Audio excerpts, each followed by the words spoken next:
2, 3 y...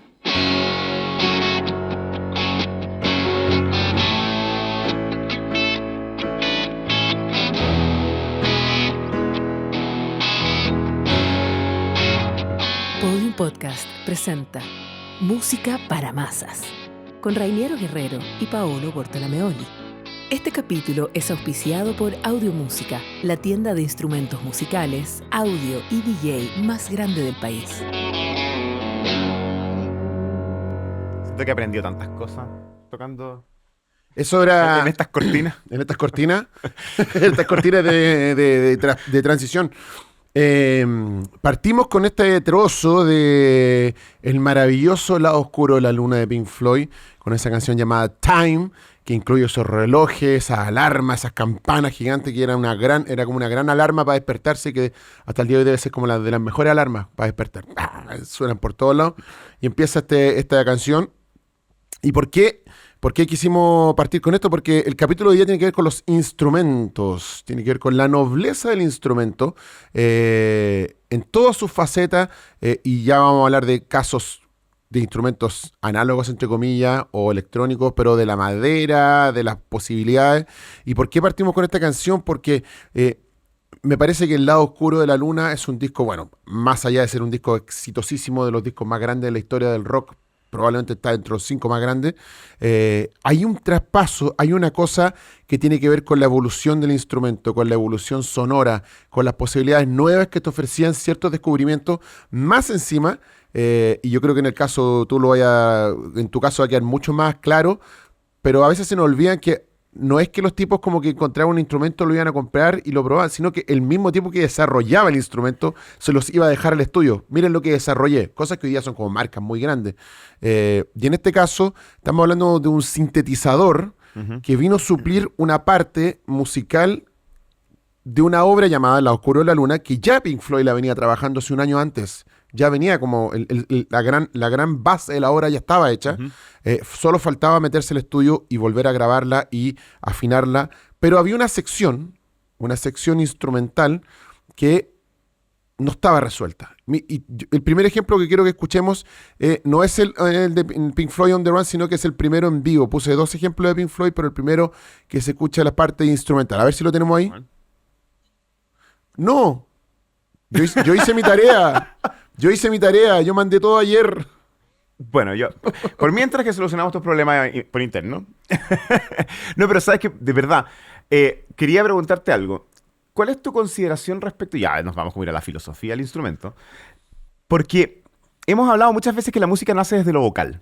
Sí. De esta como especie de extensión del lenguaje natural del cuerpo humano, finalmente. Esta como connotación que tú abres la boca, extiendes un sonido y de repente sale el canto. Sí, claro. Después empieza la imitación, escuchas un pájaro.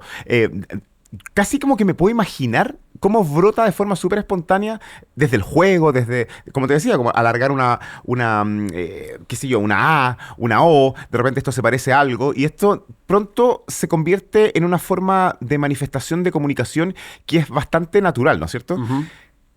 ¿Cómo llegamos al instrumento? Es una cuestión que a mí me vuela la cabeza, porque sabes que te quiero hablar una anécdota. Hace nada, un par de meses atrás, estuve en España dirigiendo, en Castilla y León, y yo tengo familiares en Santander, y nunca había estado ahí. Y bueno, y me llevaron a ver las cuevas de Altamira. Que es una cosa extraordinariamente importante, ¿no? Donde podemos encontrar estos primeros dibujos de los cazadores. Y claro, y ahí tú empiezas a entender esta cosa de que la comunicación no verbal siempre fue una necesidad intrínseca al ser humano, y que el arte se convirtió en una especie de herramienta para ejercer este vínculo humano. Por eso es que el que pinta no es solamente está dejando constancia de lo que ocurrió, sino que de alguna forma está expresando algo y está contando una historia que a falta de palabras es casi explícita, pero en realidad es muy como instintiva. Dejemos esto que yo veo. Lo que yo no sabía es que en esa misma cueva de Altamira existe una colección de instrumentos musicales que datan de la misma época. De flautas hechas, bueno, por supuesto de caña, con orificios, distintos como recursos de estos instrumentos aerófonos que evidentemente fueron evolucionando, como para que lleguen a ser un clarinete muchos siglos después y qué sé yo. Pero mi punto siempre es como, ¿cómo parte esto? Esta cosa de no es solamente mi voz, sino que yo necesito que algo que no es propio mío me sirva para seguir extendiendo esta necesidad de hacer música. Es que yo creo que la palabra clave que dijiste es la extensión. Claro. ¿no? Yo creo que ahí se explica todo. En este ejemplo que yo le iba a mostrar de Pink Floyd, es el ejemplo no del disco Dark Side of the Moon, sino el otro ejemplo que tiene que... Ese mismo, mira. Ahí va. Esta sección que estamos escuchando de fondo, cuando terminaba Breathe, que es la canción que abre el disco, y después viene On the Run en el álbum, esto era en su principio, y es la banda. Aquí tú escuchas la guitarra de David Gilmour, vas a escuchar la batería de Nick Mason, vas a escuchar el órgano de Rick Wright y vas a escuchar el bajo de Roger Waters. Es solo experimentación sonora esto.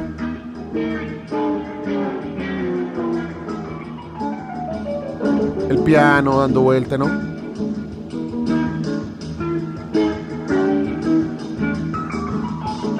Bueno, eso era. Esa era esa sección intermedia que da paso a Time, con la canción que partimos. Claramente, ni a Gilmour ni a Waters les llenaba ni les satisfacía del todo esa parte, porque sabían que había algo más. En el fondo, Pink Floyd, estamos hablando de la era del rock espacial. Elton John escribiendo Rocket Man. David Bowie, Ziggy Stardust, Lives on Mars. O sea, el espacio, la luna, ¿no? La conquista. Y Pink Floyd, Rush más encima con ¿No tiene un disco Rush? Rush. Que se llama como 2100. Bueno, el 2112, claro. Sí. Y bueno, y Pink Floyd más encima con la etiqueta de ser la banda del rock espacial, como que definieron eso. Entonces ahí es justamente cuando aparece este instrumento, cuando aparece esta nueva tecnología, cuando aparece esta nueva extensión, cuando la banda se da cuenta finalmente de que no le alcanza con el instrumento. Este instrumento tan lindo, esta guitarra, esa batería tan linda, claro. Ya no da más. No da más para ese punto exacto. Ya ahí aparece este Morph Synthesizer, que era una pianola cortita, de 2 escalas con suerte, y que tú podías hacer emular sonidos, y con una pantalla acá, un panel lleno de osciladores y mezclas, y todo eso fue conectado, cambios, y eso se transformó en esto que vamos a escuchar ahora, que se llama On the Run, y finalmente esa es la forma, y esa es la voz interna, a propósito de lo que preguntabas tú. ¿Por qué? Porque finalmente a Gilmour y a Waters se les acabó, o sea, como diciendo, esto no nos alcanza, esto ya para esto que queremos hacer y que queremos mostrar, es necesario otra cosa. Y eso es, a ver, ¿lo tenemos ahí? Escuchemos. Sí, On the Run. Ahí va a aparecer. Pero va a aparecer. Que es justamente un puente musical. No, pero eso es el comienzo. Es el tema, pedí el tema 2, On the Run. Pero estamos en ello. Oye, pero en todo caso volvamos porque entiendo, y de hecho me voy a agarrar mucho de eso que acabas de decir. Pero si aparece, déjalo correr nomás. Como la necesidad de seguir explorando, que es algo demasiado importante, porque al final de cuentas eso te va a dar una respuesta histórica, que finalmente de eso se trata. Siempre estamos como explorando algo nuevo, y como nos vamos quedando cortos de lo que ya tenemos y queremos algo más, ¿no es cierto? Y en la música clásica te voy a dar miles de ejemplos de cómo esto siempre fue esta búsqueda permanente. Estamos escuchando. Esto es. Pero aún así, y ahí lo dejo para el público, siempre me va a fascinar la idea de el primer instrumento musical. O sea, esta cosa de como de buscar sonidos que yo pueda manipular para hacer música sin entender muy bien qué es la música. Los instrumentos de percusión, el cuero tensado. Eso que escuchamos recién, que era la parte instrumental, finalmente se transformó en esto. Pero se transforma en esto porque finalmente en el 73, y a los estudios de Abbey Road, llegó un tipo diciendo, miren lo que traje, miren lo que estoy desarrollando. Y es otro mundo. Es salir un poco de esta analogía, aunque estos son igual instrumentos electrónicos análogos, digo, en la forma de hacer música electrónica de forma análoga, con osciladores, con cables, etc. Pero muy entretenido sentir o darse cuenta en este caso de que la banda prescinde del instrumento porque siente que su extensión tiene que ir más allá. Tiene que ir más allá. Y ya estas posibilidades quedaron limitadas. Entonces, ¿qué necesitamos? Recurrir a la tecnología nueva en ese caso. Y a propósito de, eso, de lo que tú dices, manipular, están los videos de los chicos cuando tenían 25, 26 años. No nos olvidemos que Pink Floyd hace esta obra y todos tenían 25 años. ¿Te puedo dar un dato que te va a volar la cabeza? A ver. Tú estás hablando de la necesidad de Pink Floyd de descubrir sonidos nuevos y cómo se enamoran del sintetizador o cómo lo utilizan, lo que ya estaba ocurriendo, ¿no? Y empiezan a jugar, están los videos que están probando y dándole vuelta a la cosa. ¿Escuchaste alguna vez hablar del trautonio? Trautonio. No. Ya, el trautonio es un instrumento que es... Acabo de aprender algo nuevo, amigos y amigas. El trautonio. El trautonio es un instrumento precursor del sintetizador y que ya se utilizó por un compositor llamado Paul Hindemith en 1930. Mira. Y ya estaban en eso. La evolución de la música electroacústica, la música concreta, y de ahí viene toda la evolución a la música electrónica. Digo, viene Totalmente. de los 30, 40, Sí. de ahí viene, sí. Pero es fascinante porque uno... Yo siempre voy a estar acá para derribar mitos. Uno pudiese pensar, o quiere creer, que la música clásica es este sonido como del siglo XVIII. De la orquesta, Claro, de los violines y la cosa. Claro, algo que de hecho de lo que vamos a hablar ahora, algo como muy, muy, muy, muy antiguo. Y resulta que la música clásica ha sido un explorador, pero no solamente desbocado, sino que es súper temerario. O sea, vamos con todo a probar cosas nuevas. Vanguardista total. Totalmente. Todo lo que uno conoce, totalmente. todo esto que estamos escuchando de Pink Floyd o Beatles cuando hemos hablado, u otras bandas experimentales, son justamente ejemplos que ellos tomaron de gente que ya estaba haciendo esto mismo a los años 40, así como la locura de los 50, lo mismo el jazz, es como, ¡oy, qué loco el rock and roll! Pero sí, a mí me encanta el rock and roll, pero esa experimentación ya venía hecha. En el fondo son ellos diciendo, mira qué entretenido eso que hicieron hace 20 años Pues, ¿te atrás. acuerdas cuando hablábamos de A Day in the Life? Que decíamos Exacto, que ya, exacto. el famoso puente. Exacto. Claro, ese ha sido Paul Ya McCartney, viene. que fue a escuchar un concierto de música contemporánea en Londres y dijo, chicos, Esto es. esto que está pasando acá, metámoslo en una canción. Claro. Bueno, ya. Me encantó esto del concepto de la como permanente exploración, porque yo creo que este tema de los instrumentos tiene mucho que ver con eso y también con el desarrollo técnico de los mismos, porque de alguna forma siempre existe un instrumento que nos sirve como del punto de partida y ese se va perfeccionando y Claro. va como llegando a su versión final. Y en el caso de la música clásica, que como te decía, te traje muchos ejemplos, pero vamos a ir escuchando así como poquitos para ir un poco armándonos una Oye, historia lineal. Solo una Sí, pregunta, paréntesis, dale. para que siga ahí. Dijiste, para llegar al instrumento final, ¿estamos ante la certeza de que ya los instrumentos dejaron de evolucionar? ¿O puede No, yo existir creo que en 100 años más un violín que sea la evolución del violín? De hecho, el violín electrónico, eléctrico, perdón, Bueno. es Claro. una evolución del violín, de Ya. alguna forma, Sí. ¿no? Es como la versión contemporánea de lo Sí. que podría ser un violín que pasa a través de un amplificador y qué sé yo. Y de hecho hay conciertos escritos ya para ese tipo Para de ese violín. tipo de violín. Sí. Hay un concierto de cello también para cello electrónico. O sea, sí. En rigor, es verdad que siempre siguen evolucionando, pero yo me refería más que nada Sí. como cuando nosotros hablamos como de la orquesta contemporánea. Sí, claro, cuando lo tú lo que conocemos, claro. Claro, cuando hay un concierto de la sinfónica, de la filarmónica, de quien sea, tú escuchas una orquesta moderna, una orquesta como ya terminada, Ujú. ¿no? Donde están estos instrumentos en su versión como final, digamos. Sí. Pero esto, claro, partió muchísimo antes. Bueno, tanto antes como las cuevas de Altamira, pero ya, vámonos un poquito más cerca de lo que es nosotros.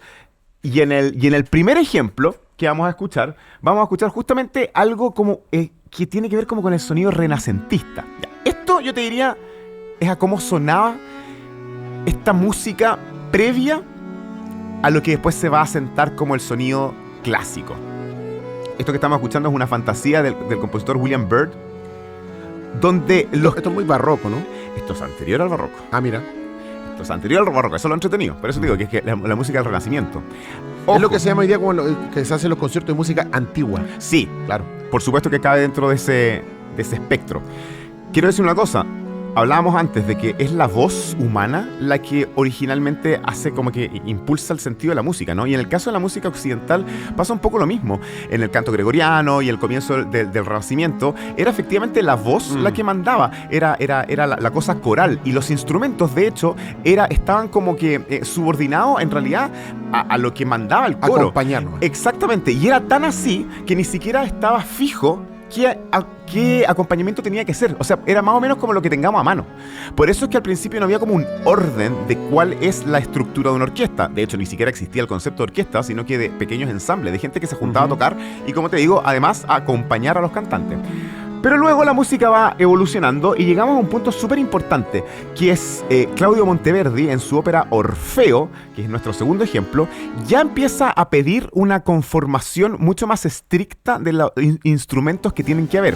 Aquí es donde se empiezan a asentar los instrumentos de cuerda como una base súper fundamental para mantener los balances. Lo que habíamos escuchado anteriormente también es una orquesta de cuerda, pero son versiones anteriores a los instrumentos de cuerda que conocemos la viola de hoy. gamba, Exacto. todo ese instrumento. Pero aquí ya tenemos el violín, tenemos el cello, tenemos el bajo continuo, que esto está acompañado por un clavecín, que el clavecín es el instrumento anterior al piano. Y es el instrumento estrella del barroco. Exactamente. ¿Vio? Y Vio que yo aprendí muchas cosas estudiando en el VI, pero saludo a mis amigos del VI. no, sí, está todo perfecto. Pero no es menor que Monteverdi solicita ya como un orden como estructurado. Claro. Bueno, como esto no va a ser una clase de historia, nos vamos a saltar un poquito hasta que llegamos al clasicismo. Porque nos saltamos a Bach, nos saltamos a todos los barrocos importantes, pero simplemente para ir al desarrollo de la orquesta. Ya para el clasicismo tenemos una orquesta ya bastante más convencional. estructurada. Claro, de la que conocemos, más cercana a la que conocemos. Donde los instrumentos son, bueno, obviamente el espectro de la cuerda, violín, viola, cello, contrabajo, están ya incorporados los fagotes, están incorporados los oboes, flautas, pero hay un instrumento que hoy en día es obviamente un miembro esencial que no era tan común hasta que llega primero Vivaldi, pero luego Mozart, que lo incorpora porque se dan cuenta que es un instrumento extraordinariamente lleno de colores, lleno de contrastes, que es el clarinete. Y aquí tenemos un pequeño ejemplo de una sinfonía de Mozart que ya está incorporando un clarinete, o que está incorporando clarinetes. Y el clarinete, de hecho, el nombre clarinete viene de clarín, y clarín es como se le llamaba a las trompetas, porque se asociaba este color del clarinete a las trompetas. Curioso, porque hoy en día nosotros diferenciamos muchísimo el clarinete porque por una parte puede tener este sonido punzante, pero por otra parte un sonido noble, aterciopelado, que incluso para nosotros más contemporáneos lo tenemos también muy vinculado al jazz, por ejemplo. Al Dixieland. Exactamente. El clarinete es un instrumento bellísimo. Es precioso. Y así, ya teniendo una orquesta más grande, damos otro paso más adelante y resulta que hay otros instrumentos que cumplían funciones más ceremoniales, más, por ejemplo, trompetas y timbales, que en el barroco tenían que ver con una cosa como mucho más solemne, ya se empiezan a ser parte estables de las orquestas. Y llega un compositor esencial para la música clásica, que es Beethoven, que también explora en cosas orquestales. Hemos hablado de ese señor, parece. Hemos hablado un poquito de este señor, y de hecho en un capítulo anterior hablamos de la quinta, sí, la famosa quinta, ¿cierto? Y que tiene un maravilloso cuarto movimiento con una transición. ¿Te acuerdas que yo explicaba que esto es como una especie de gran crescendo de tensión que abre las puertas a un do mayor triunfal? Bueno, y justamente en este movimiento de la quinta de Beethoven, que es su último movimiento, Beethoven también explora nuevos recursos en la orquesta e incorpora, por una parte, a los trombones, que no existían, los trombones se ocupaban. De hecho, se ocupaban mucho cuando habían obras corales. Los trombones siempre están ahí porque ayudaban a firmar la afinación. Los trombones cumplían más que nada una funcionalidad. Y por otra parte, el trombón, con esta cosa como solemne, ¿no? Con esta cosa de los grandes metales, se va incorporando un poco como a este concepto de que tiene que ver con la grandiosidad. Pero en la quinta, Beethoven lo incorpora como algo esencial de la orquestación e incluye dos instrumentos que tampoco eran comunes para la orquesta. El contrafagot, que es la versión más grave del fagot. Sí. Ustedes saben, el fagot es un instrumento muy largo, ¿no? Pero el contrafagot es aún más grande porque tiene un registro más ronco. Y una versión que es increíblemente importante hoy en día en cualquier orquesta, más aguda de la flauta, que es el flautín o el pícolo. El pícolo. Exactamente, que es un instrumento como este porte que se toca así y que suena muy, muy, muy agudo. Y esto está incorporado a la quinta de Beethoven. Y entonces estamos hablando ya de una orquesta que se empieza a parecer mucho a la orquesta romántica. Ahora, cabe señalar, y es súper importante, que como decíamos, hay una cosa de exploración de sonidos, que te voy a dar unos ejemplos que son geniales, y otro es que efectivamente los instrumentos van como desarrollándose técnicamente para que nos den una sensación de que ya estamos ante un instrumento que tiene una gama muy amplia de posibilidades. Uno de esos instrumentos, que es un instrumento fundamental también. Pero antes de ese ejemplo vamos a escuchar un ejemplo pequeño de una sinfonía muy importante en el romanticismo, que es la Sinfonía Fantástica de Berlioz, utilizando el clarinete, pero en un registro sobreagudo. No se había escrito nunca una melodía para clarinete en algo tan agudo, y eso abre también otro espectro del clarinete que también tiene que ver un poco como con el humor, como con lo caricaturesco, en el mejor de los sentidos. El clarinete y el fagot. Sí, de hecho, para Pedrito y el Lobo se usa mucho el fagot. El abuelo. Claro, pom, pom, pom, pom, pom, pom, porque tiene esa carácter. Eso que acabas de cantar es el aprendiz de hechicero. Claro. Pero el fagot tiene esa característica, siempre tiene esa característica como de una historia que se va contando. Totalmente. ¿Podemos escuchar el clarinete? Mira, este es el clarinete de la Sinfonía Fantástica de Berlioz. Qué lindo, qué reconocible el sonido. Es dificilísimo este extracto. Bueno, ese es un clarinete ya utilizado ya como con rangos Es muy extremos. lindo. Pero como te decía, uno de los instrumentos quizás más importantes en cuanto a lo que fue su desarrollo técnico es el corno. El corno, que Qué notable el corno. para mí Me uno de los encanta el cornos corno, es uno cómo de los suena. instrumentos favoritos. Que no sé si ustedes Sí. lo reconocen, que es uno como un tubo que está sumamente enrollado. Porque este corno tubo, francés, el ¿no? corno francés, exactamente. sí. Ahora, siempre me llamó la atención, ese es siempre el sonido del corno francés, siempre es muy evocador de como de un despertar. ¿Te has fijado que en el cine, Es cuando cierto. como que comienza la historia y como que algo está partiendo, algo como que está amaneciendo, Y- siempre tiene esa cosa. Y también como que puede ser muy heroico y muy noble. Tiene una cosa así como... Sí. Me acordé de Star Wars, no sé por qué, como que Star Wars aparece siempre como amaneciendo. Bueno, el algo. tema de la fuerza. Claro, ¿viste? Es muy La primera vez típico. cuando Luke está mirando los dos soles, Exactamente. estoy casi seguro que esa es la versión donde está el corno acompañado. Claro, que tiene esa cosa así como grandiosa. Bueno, y el corno se convierte en uno de los instrumentos románticos por excelencia porque antes del corno cromático, a ver, cromático es esto. O sea que puedes tocar Sí. los 12 semitonos de la escala. Antes de eso, los cornos eran mucho más limitados y podían tocar solo los sonidos resultantes de una fragmentación de armónicos. No voy a entrar en eso, pero vamos a decir que el instrumento original tenía posibilidades limitadas. Podía tocar algunas notas y no todas las notas. Hasta que la tecnología logra dar con este corno que puede tocarlas todas y ahí los compositores se vuelven locos. Dicen, no, ahora sí que... Corno para todo. Corno para todo, exactamente. Corno para todo. Y uno de los compositores que empieza a explorar esa sonoridad desde un punto de vista muy como distintivo es Richard Wagner. Porque Wagner le encanta el corno, a Richard Strauss también le gusta mucho el Y corno. Wagner es el que desarrolla la orquesta ya mucho más grande. Mucho más grande. Dobla los bronces, dobla todo, ¿no? Claro. Y él como Pink Floyd, que de repente dice, no, necesito algo más. Claro. Los cornos no me son suficientes. Necesito un instrumento distinto porque estoy pensando en algo específico. Y se le ocurre inventar o mandar a hacer un instrumento que termina acuñándose como la tuba wagneriana, que de hecho lo tocan los cornistas. Búsquenlo, por favor, que es un instrumento maravilloso, que bueno, es distinto al corno y suena distinto al corno, si bien tiene la técnica de los cornistas, y lo escribió específicamente para esto que vamos a escuchar, que es el tema central del Valhalla. ¿Qué es el Valhalla? Es el palacio donde habitan los dioses en su gran obra El Anillo del Nibelungo.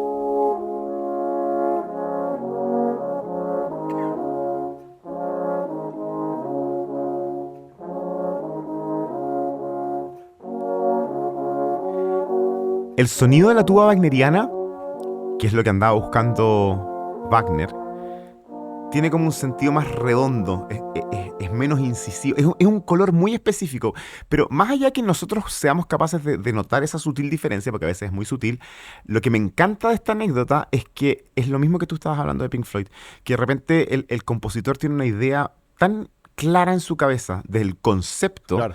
que necesita salir a buscar algo nuevo, y si es necesario, salir a inventarlo.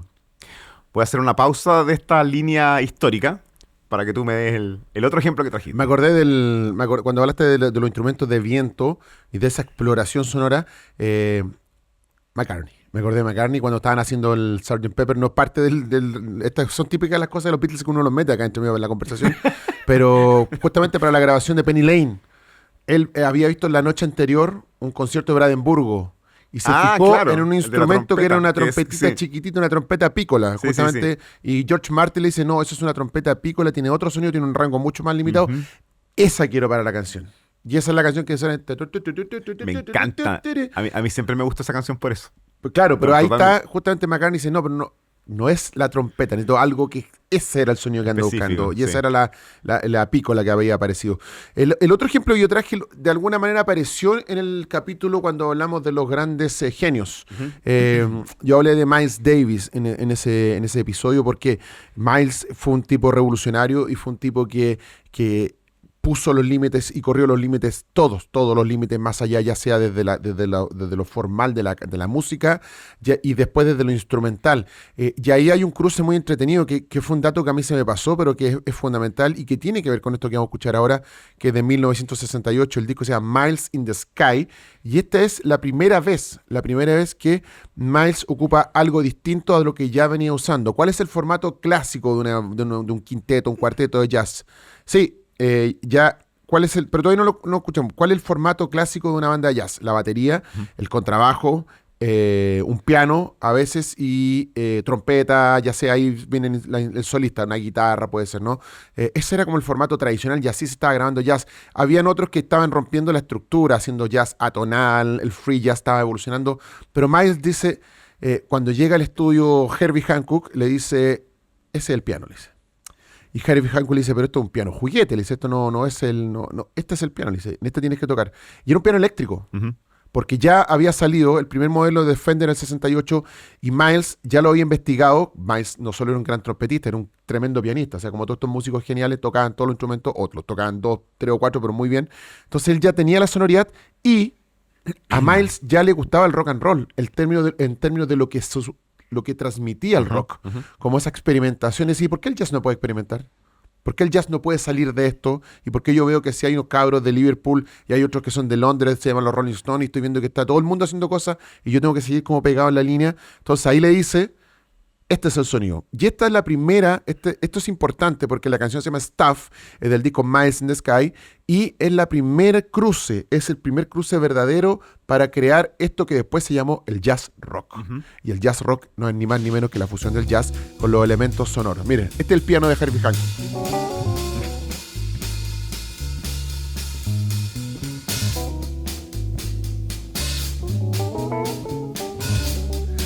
Y se me olvidó un detalle, no solo es el piano de Herbie Hancock, el piano eléctrico, que es otra sonoridad, que es también el bajista Dave Holland.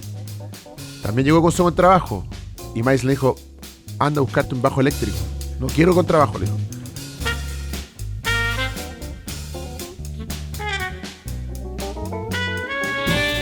¿Por qué?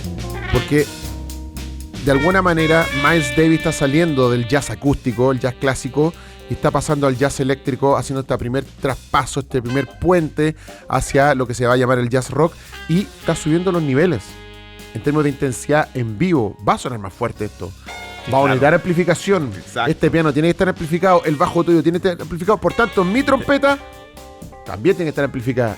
Y también Miles le coloca un micrófono y le coloca un pedal para empezar a explorar las sonoridades. La sonoridad de la amplificación en sí misma, ¿no? De la misma trompeta. Y Claro. después ya viene toda la gran experimentación sonora de los grandes discos, el In a Silent Way, etcétera, de todo el Beaches Brew, que son los discos ya fundamentales del desarrollo del jazz en esta fusión al jazz rock. Pero ese detalle de decir, otra vez, no es lo que necesito. Esto ya está, ya sé cómo funciona, ya sé para Necesito dónde, algo más. ya sé para dónde voy a llegar. Ya conozco ese camino. Necesito otra cosa. Y esa otra cosa era, en este caso, el piano eléctrico. E insisto, lo lindo de esta cosa es que no es que lo fueron a comprar a la tienda, sino que muchas veces llegaba el mismo tipo que había hecho recién. Mira lo que desarrolla. A ver, probémoslo.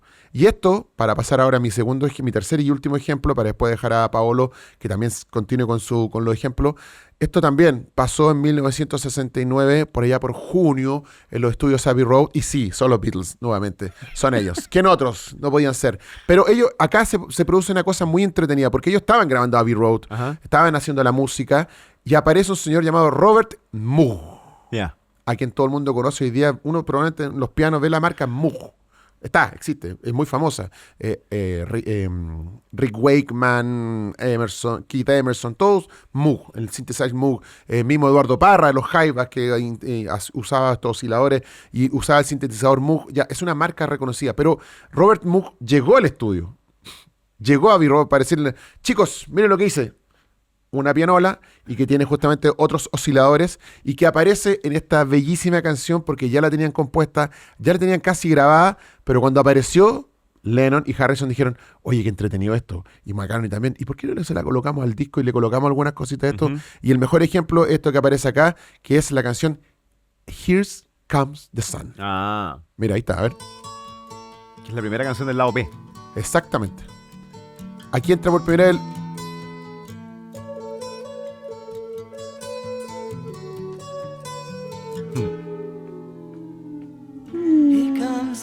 Bueno, ese sonido va a aparecer todo el disco y toda la canción.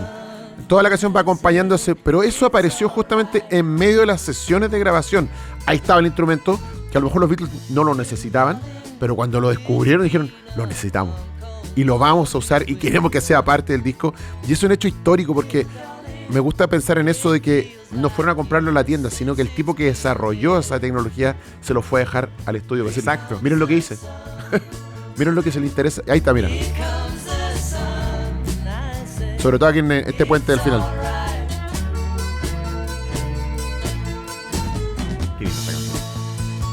Además ya tiene la orquestación. Ahí se escucha, mira. Sí. Dato curioso, esta es la canción con mayor reproducción de los Beatles en Spotify. ¿Esta? Mira.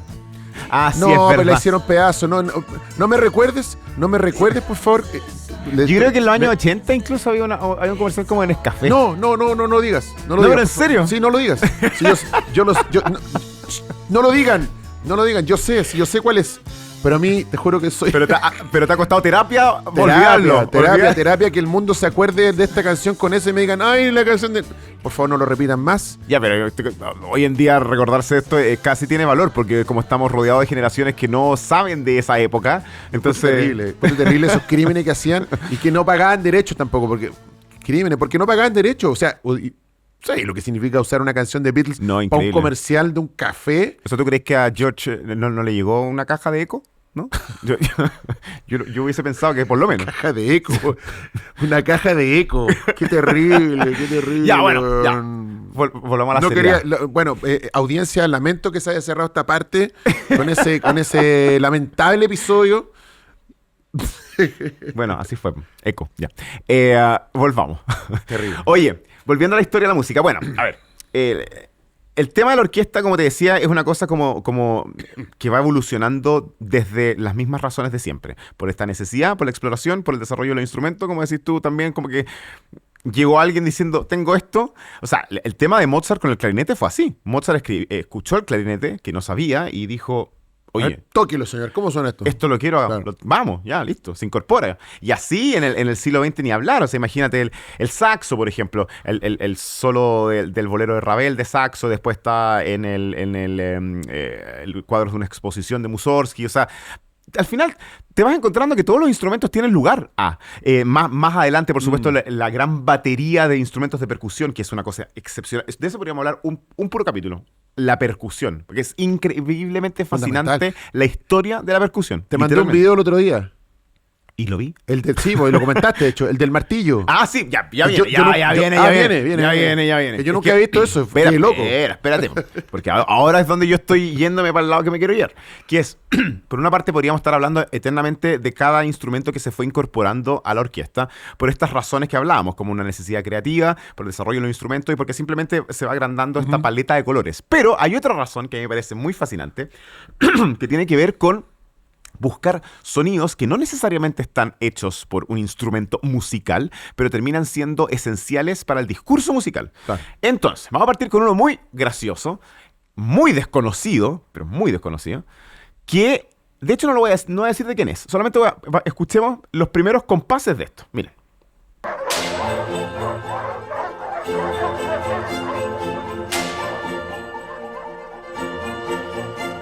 Ya, eso que acaban de escuchar usted, eso es cierto, no es una broma.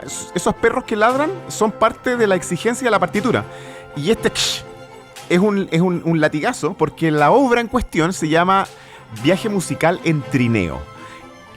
Es una obra claramente clásica, muy antigua. ¿Sabes de quién es esta obra? De Mozart. ¿Pero sabes de qué Mozart? Del papá. No te puedo creer. Es de Leopold Mozart. Esto es una... Sí, mira, a mí me da mucha risa esta obra porque... No sabía que Mozart tenía papá. Sí, y uno bien... Me acabo de enterar que tenía papá. Y uno complejo. Hay una historia ahí. Leopold Mozart, mira. Y Leopold escribió... Don Leo. Era compositor y yo sabes que yo sabía de esta obra porque me la contaba mi abuelo. Siempre me contaba mi abuelo que había una obra que se llamaba Viaje musical en trineo que me decía que era una cosa como súper moderna para él por esta cosa de tratar de incorporar sonidos que no pertenecen pero que se hacen esenciales como para la narrativa. Qué adelantado, porque me acordé, ¿sabes qué pensé que podía ser? La música concreta que hacía Morricone en los años 40, antes, que toda esa experimentación con una juguera, con otras cosas, Claro. con tipo de cosas. Bueno. Pero imagínate. Esto, siglo XVIII. O sea, Ahora, estamos- y los perros, hace- esto es una hace- grabación ya, obviamente. Esto es una pero- grabación. ¿Y en ¿Cómo vivo? hice- ¿Cómo se Ya, hacía en vivo? Es lo mismo que pregunto yo. ¿Cómo hacían que los perros ladraran? Sí, po. Es que no sé, yo no la he visto en vivo, no he tenido la oportunidad. Pero supongo que habrán tenido que traer perros y... Podría y- hacerla en vivo. Ya, pues Pablo, ármela en vivo. Bueno, ya, pero esto abre un camino interesante de esta parte de lo Mira. que te quería traer como ejemplos, que son estos sonidos Sinfonía, que no concierto pertenecen... para perros. Exacto. Concierto para perros. Bueno, este es el antecedente de Los Prisioneros, po. También, totalmente. Bueno, vamos. Mahler. A mí siempre me gusta hablar de Gustav Mahler. Mahler. Yo creo que los Mahler y los Beatles son Te iba a decir, como todos los caminos recurrentes. conducen a los Beatles y a O Mahler. a Mahler. Sí, exactamente. Mahler, siempre Mahler, ya. Mahler, de hecho, lo caricaturizaron muchísimo, se burlaron de él literalmente con caricaturas, así como de que era un payaso, porque en la Sexta Sinfonía se le ocurrió meter cuánta cosa se le ocurrió para lograr como efectos que, según la audiencia de ese momento, eran artilugios baratos y casi ordinarios. Y resulta que no tiene nada que ver con eso, tiene que ver con un concepto estético, filosófico, mucho más profundo, donde este sonido que vamos a escuchar realmente evoca algo muy específico. Mira, escuchemos el ejemplo. Esta es la Sexta Sinfonía, esta sinfonía se llama la Sinfonía Trágica. Y este es el movimiento lento, donde en un momento de suma paz y de encuentro con la calma, aparece este sonido.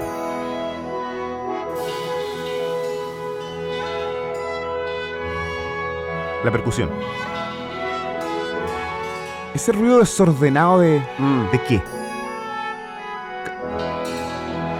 Son como campanas, entre... A ver.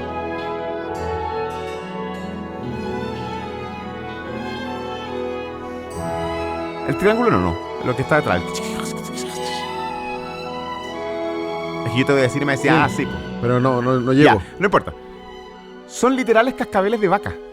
Ah, Ya. cowbell. Cowbells.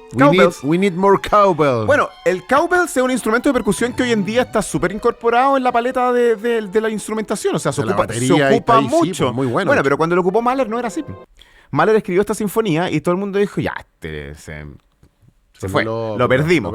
Pero resulta que tiene mucho sentido porque esta sinfonía, en este momento específico, que si ustedes se dieron cuenta es un momento hermoso, es bellísimo, la música es muy linda, lo que está tratando de evocar es justamente un contacto real con la naturaleza. Porque para Mahler, este contacto, digamos como casi del ser humano que va caminando entre medio de la pradera y que va sintiendo el olor a pasto, es su forma de decirnos que Dios finalmente se manifiesta aquí, en lo que nosotros podemos ver y que la creación tiene mucho que ver con eso. Entonces, para Mahler, la naturaleza es un concepto muy profundo.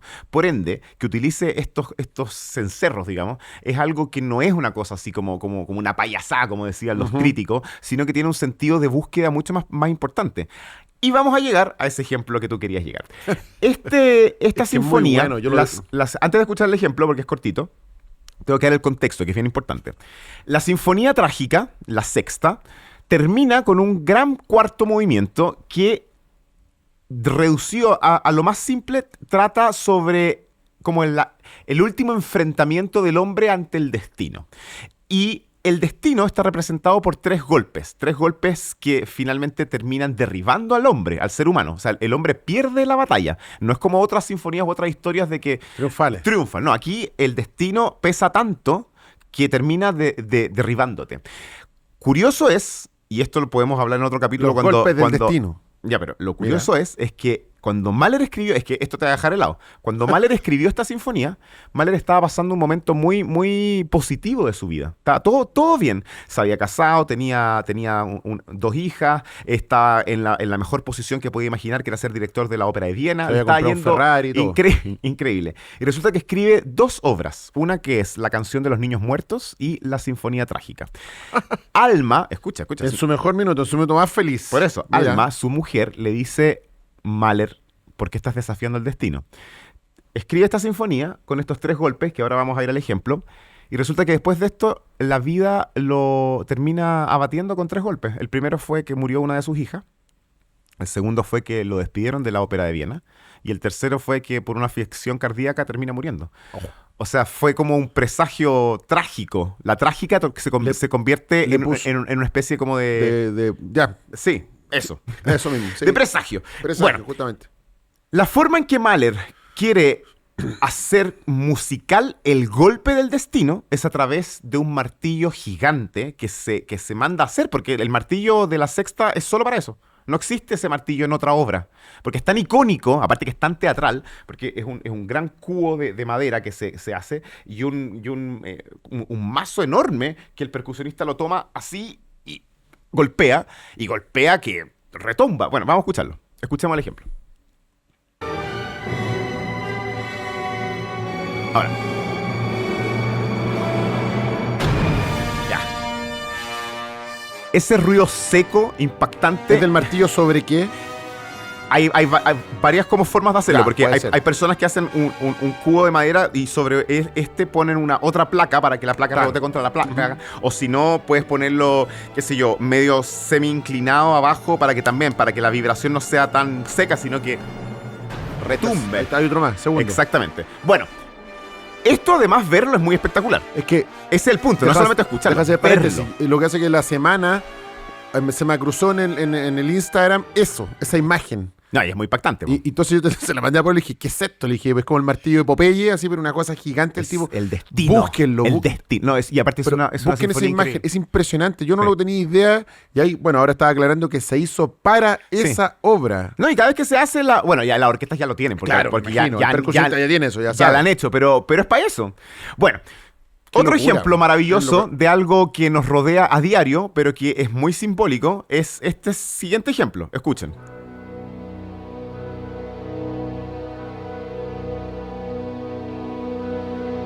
Este es el preludio al tercer acto de la ópera Tosca de Puccini. Esta ópera fue estrenada en 1900. Estamos en Roma.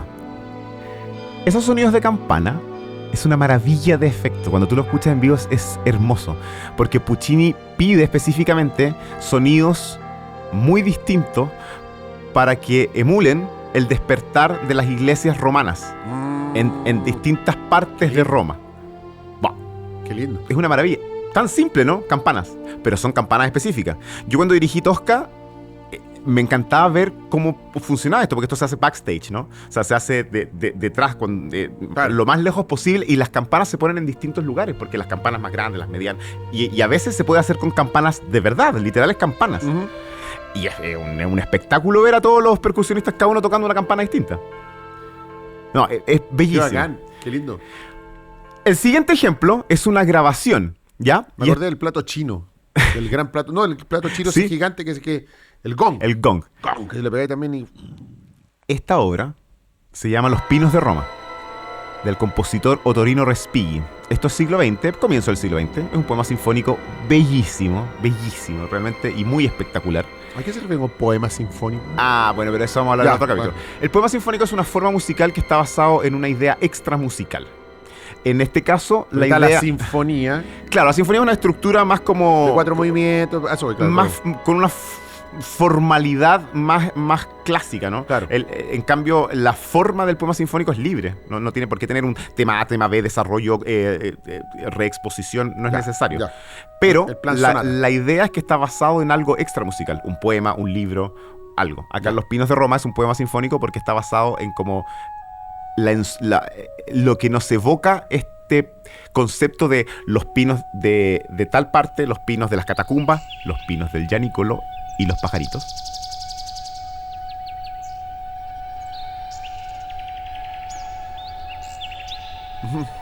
Y eso tiene que ser así.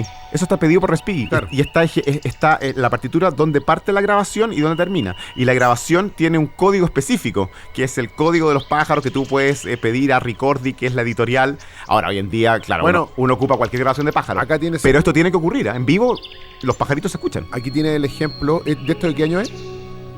Esto es 1920 algo, creo. Bueno, en el No, 68 después, pero- aparece la canción Blackbird, que tiene esos pajaritos dando vueltas por todas partes. 40 y lo que hablamos. Esto ya lo habían hecho la música de tradición escrita 30, 60 años antes. Pero me acordé de la evolución musical porque ¿quién fue el primero? No sé si fue el primero, pero el más conocido que trató de Sí, emular el perdón, sonido. 1924, no estaba mal. Allá. Pero quien trató de emular los sonidos de los pajaritos es Vivaldi. Sí, En claro. las 4 estaciones, ¿no? Pero ahí y es él, claro, y él lo como hace a través del violín, exacto. Con las posibilidades que tenía. Po. Totalmente. El violín trata de hacer ese trineo, ¿no? Totalmente.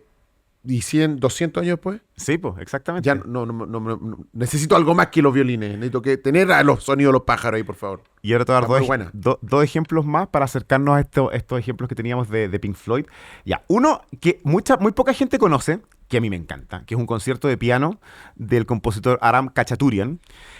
Hay un momento en el segundo movimiento que sale un sonido muy curioso. Y escuchémoslo. Mira, mira. A ver si puedes adivinar qué es lo que es. Ahí.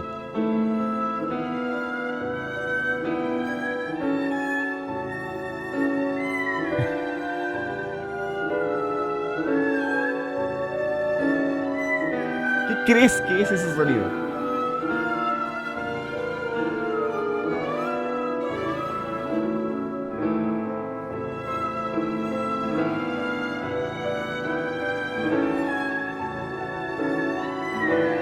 ¿Se te ocurre?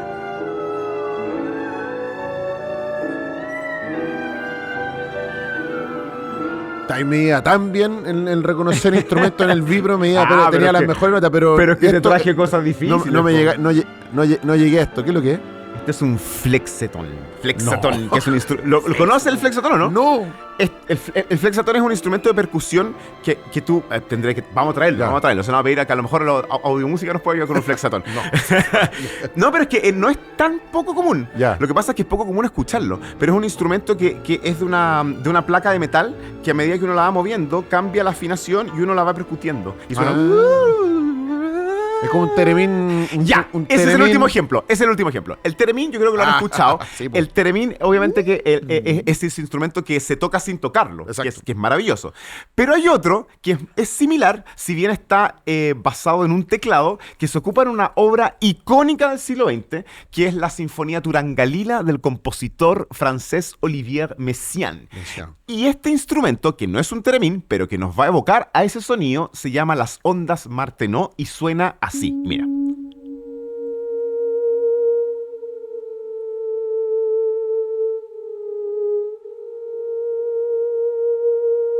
Spooky, como dicen. Ya, y este ejemplo, en la música de Messiaen, suena así. Y este siguiente ejemplo es como está incorporado en la sinfonía Turangalila, que es una maravilla de sinfonía. Y ahí sí que tenemos una clase maestra de orquestación, porque la Turangalila es una orquesta, pero... esto, mira, Mira. lo que apareció. Es que ya nosotros mismos ya avanzamos a esto. Ya no Y nos es alcanza con la palabra. Exacto, No alcanza con la palabra. evolucionamos con los instrumentos. Este capítulo no puede ser de mejor manera. Oye, qué bueno. ¿Esto qué es lo que es entonces? Están sonando más que no.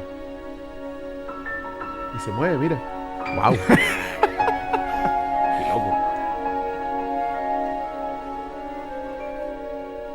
Escuchen la belleza.